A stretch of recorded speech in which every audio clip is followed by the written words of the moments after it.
Hi there, this is Thalia the Dietitian, and today I'm going to show you how to prep a mandarin. You might be thinking, why are you going to show me how to prep a mandarin? I'm going to show you how to prep a mandarin without having to peel it. And I like to do this for kids for more like toddler age, from about 2 plus. When they're under 2 years old, the membrane that encases each segment can be a choking hazard because it's quite hard. And so for that, you'll need to either remove the membrane entirely or split them up, but probably still remove the membrane. And that's not really something that I did for my kids. It's just kind of a lot of work. The other thing that you can do is buy the mandarin segments in a jar or from the supermarket in a can. Make sure you look for the ingredients. You want it to be in 100% juice, and I would try not to give too much of the juice, like really strain it out, and make sure there is no added sugar in there. Okay, to the tutorial. What you need is a mandarin, and you need a knife.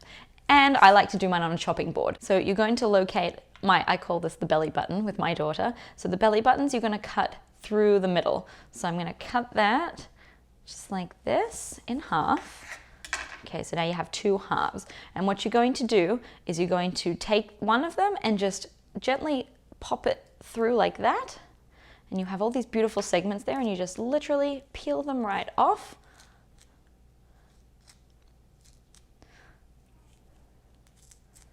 And there you have it.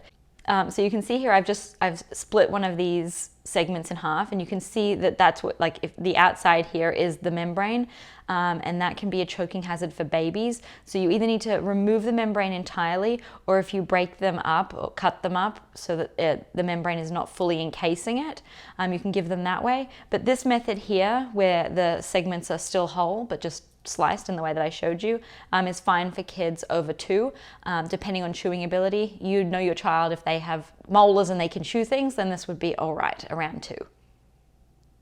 Okay, so I have just popped those ones out of here, and I'm going to do the same thing for this one. Mandarins are really great because they are a good source of vitamin C, which if you pair that with a food that has a high iron source, like lentils, legumes, tofu, the vitamin C, or vitamin C foods I should say, help your baby absorb more iron. That's true for adults as well. So if you want to help boost your child's iron absorption, is to serve a vitamin C rich food with a high iron food. And they also have vitamin A, potassium, fiber, and water in there, which is really terrific. So what I'm going to do, I'm going to put this on today's snack plate. And as I mentioned in previous videos for snacks, I want you guys to be in the mini meal mindset, meaning that I want you to serve foods that you would ordinarily serve at mealtime with snack time. That helps fill nutritional gaps and holes in your child's diet over the day and over the week.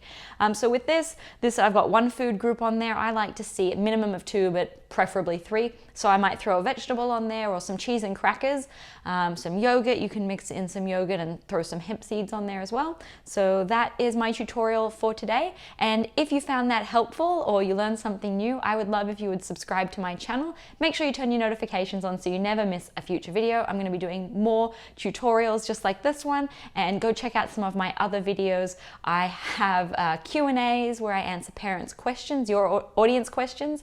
I've also got label reading, and if you have a vegetable or a fruit that you'd like me to do a tutorial on, drop me a comment below and I'll read through it and I'll prepare a future video for you. So thanks so much for tuning in, and this is Thalia. Bye bye. If you have the time, here are a few more related videos that I've picked for you.